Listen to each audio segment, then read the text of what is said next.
आक्रांताओं के द्वारा तोड़े जाने के बावजूद भारत में आज भी वास्तु के अनुसार चमत्कृत कर देने वाले मंदिर स्थित है।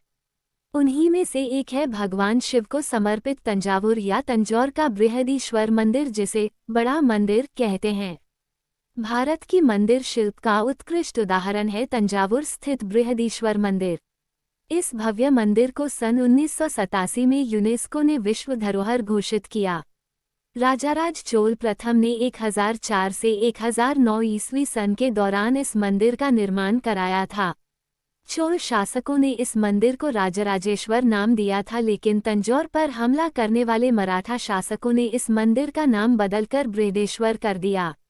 आओ जानते हैं इस मंदिर के 10 ऐसे रहस्य जिन्हें जानकर आप दांतों चले अंगुलियां दबा लेंगे। 1. गुंबद की नहीं पड़ती है छाया। पत्थरों से बना यह अद्भुत और विशालकाय मंदिर है और वास्तुकला का उत्तम प्रतीक है। इस मंदिर की रचना और गुंबद की रचना इस प्रकार हुई है कि सूर्य इसके चारों ओर घूम जाता है, लेकिन इसके गुंबद की छाया भूमि पर नहीं पड़ती है। दोपहर को मंदिर के हर हिस्से की परछाई जमीन पर दिखती है, लेकिन गुंबद की नहीं। हालांकि इसकी कोई पुष्टि नहीं करता है। इस मंदिर के गुंबद को करीब 88 टन के एक पत्थर से बनाया गया है और उसके ऊपर एक स्वर्ण कलश रखा हुआ है। मतलब इस गुंबद के ऊपर एक 12 फीट का कुंभम रखा गया है। 2. Puzzle system. मंदिरों के पत्थरों, पिलरों आदि को देखने से पता चलेगा कि यहाँ के पत्थरों को एक दूसरे से किसी भी प्रकार से चिपकाया नहीं गया है, बल्कि पत्थरों को इस तरह काटकर एक दूसरे के साथ फिक्स किया गया है कि वे कभी अलग नहीं हो सकते। इस विशाल मंदिर को लगभग 130,000 टन ग्रेनाइट से बनाया गया है और इसे जोड़ने के लिए ना तो किसी ग्लू का इस्तेमाल किया गया है और ना ही चूने या सीमेंट का। मंदिर को पजल सिस्टम से जोड़ा गया है। सबसे आश्चर्य वाली बात तो ये कि विशालकाय और ऊंचे मंदिर के गोपुर के शीर्ष पर करीब 80 टन वजन का वह पत्थर कैसे रखा गया जिसे कैपस्टोन कहते हैं। उस दौर में तो कोई क्रेन वगैरह होती नहीं थी। आश्चर्य यह है कि उस दौर में मंदिर के लगभग 100 किलोमीटर के दायरे में एक भी ग्रेनाइट की खदान नहीं थी। फिर कैसे और कहां से ये लाए गए होंगे। 3. प्राकृतिक रंग और अद्भुत चित्रकारी। इस मंदिर को ध्यान से देखने पर लगेगा कि शिखर पर सिंदूरी रंग पोता गया है या रंगा गया है, लेकिन ये रंग बनावटी नहीं बल्कि पत्थर का प्राकृतिक रंग ही ऐसा है। यहाँ का प्रत्येक पत्थर अनूठे रंग से रंगीन है। जैसे जैसे आप मंदिर की परिक्रमा करते हुए उसके चारों ओर घूमते हैं, आपको यहाँ की दीवारों पे विभिन्न देवी देवता और उनसे जुड़ी कहानियों के दृश्यों को दर्शाती हुई अनेकों मूर्तियां देखेंगी। इन मूर्तियों को रखने के लिए बनाए गए कोष्ठपंज या आले पवित्र घड़े का चित्रण करने वाले कुंभ पंज के साथ बिखरे हुए हैं।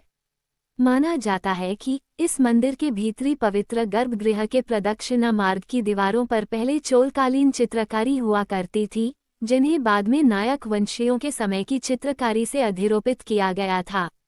बृहदीश्वर मंदिर के चारों ओर गलियारों की दीवारों पर एक खास प्रकार की चित्रकारी देखने को मिलती है। यह अन्य चित्रकलाओं से भिन्न है, बहुत सुंदर भी है और देखने लायक तो है ही। यह मंदिर वास्तुकला, पाषाण व ताम्र में शिल्पांकन, चित्रांकन, नृत्य, संगीत, आभूषण एवं उत्कीर्ण कला का बेजोड़ नमूना है। 4. विशालकाय नंदी। यहाँ एक अद्भुत और विशालकाय नंदी है। एक विशालकाय चबूतरे के ऊपर विराजमान नंदी की प्रतिमा अद्भुत है। नंदी मंडप की छत शुभ्र नीले और सुनहरे पीले रंग की है। इस मंडप के सामने ही एक स्तंभ है जिस पर भगवान शिव और उनके वाहन को प्रणाम करते हुए राजा का चित्र बनाया गया है। यहाँ स्थित नंदी की प्रतिमा भारतवर्ष में एक ही पत्थर को तराशकर बनाई गई नंदी की दूसरी सर्वाधिक विशाल प्रतिमा है। यह 12 फुट लंबी, 12 फुट ऊंची और 19 फुट चौड़ी है। 25 टन वजन की यह मूर्ति 16वीं सदी में विजयनगर शासनकाल में बनाई गई थी। 5. विशालकाय शिखर। बृहदीश्वर मंदिर के प्रवेश द्वार पर ही 2 गोपुरम बनवाए गए हैं। इन दोनों गोपुरमों से गुजरते ही आपको सामने ही मंदिर का दृश्य अवरुद्ध करता हुआ एक विशाल नंदी दिखेगा। मंदिर के इस भाग को नंदी मंडप कहा जाता है। नंदी की यह विशाल मूर्ति देखकर ऐसा प्रतीत होता है कि जैसे इसे मंदिर को बुरी नज़र से बचाने का काम सौंपा गया हो। नंदी मंडप पार करते ही मंदिर कि सबसे भव्य संरचना अथवा मंदिर का शिखर आपका ध्यान अपनी ओर खींचता है। मंदिर की शिखर के शीर्ष पर एक ही पत्थर से बनाया हुआ विशाल वृत्ताकार कलश स्थापित किया गया है। इसे देखकर मन में ये शंका उत्पन्न होती है कि शिखर का संतुलन बनाए रखने के लिए कहीं पूरा मंदिर ही डगमगा ना जाए। इस मंदिर के गुंबद को 80 टन के एक पत्थर से बनाया गया है और उसके ऊपर एक स्वर्ण कलश रखा हुआ है। 6. दुनिया का सबसे ऊंचा मंदिर 13 मंजिला। इस मंदिर को तंजौर के किसी भी कोने से देखा जा सकता है। मंदिर की ऊंचाई 216 फुट 66 मीटर है और संभवतः ये विश्व का सबसे ऊंचा मंदिर है। लगभग 240.90 मीटर लंबा और 122 मीटर चौड़ा है। यह एक के ऊपर एक लगे हुए 14 आयतों द्वारा बनाई गई है, जिन्हें बीच से खोखला रखा गया है। 14वें आयतों के ऊपर एक बड़ा और लगभग 88 टन भारी गुंबद रखा गया है, जो कि इस पूरी आकृति को बंधन शक्ति प्रदान करता है। इस गुंबद के ऊपर एक 12 फीट का कुंभम रखा गया है। चेन्नई से 310 कि.मी. दूर स्थित है तंजावुर का यह मंदिर कावेरी नदी के तट पर 1000 सालों से अविचल और शान से खड़ा हुआ है। 7. विशालकाय शिवलिंग। इस मंदिर में प्रवेश करते ही एक 13 फीट ऊंचे शिवलिंग के दर्शन होते हैं। शिवलिंग के साथ एक विशाल पंचमुखी सर्प विराजमान है, जो फनों से शिवलिंग को छाया प्रदान कर रहा है। इसके दोनों तरफ 2 मोटी दीवारें हैं, जिनमें लगभग 6 फीट की दूरी है। बाहरी दीवार पर एक बड़ी आकृति बनी हुई है, जिसे विमान कहा जाता है। मुख्य विमान को दक्षिण मेरु कहा जाता है। 8. बगैर नींव का मंदिर। आश्चर्य की बात यह है कि यह विशालकाय मंदिर बगैर नींव के खड़ा है। बगैर नींव के इस तरह का निर्माण संभव कैसे है? तो इसका जवाब है कन्याकुमारी में स्थित 133 फीट लंबी तिरुवल्लुवर की मूर्ति, जिसे इसी तरह की वास्तुशिल्प तकनीक के प्रयोग से बनाया गया है। यह मूर्ति 2004 में आए सुनामी में भी खड़ी रही। भारत को मंदिरों और तीर्थस्थानों का देश कहा जाता है, लेकिन तंजावुर का यह मंदिर हमारी कल्पना से परे है।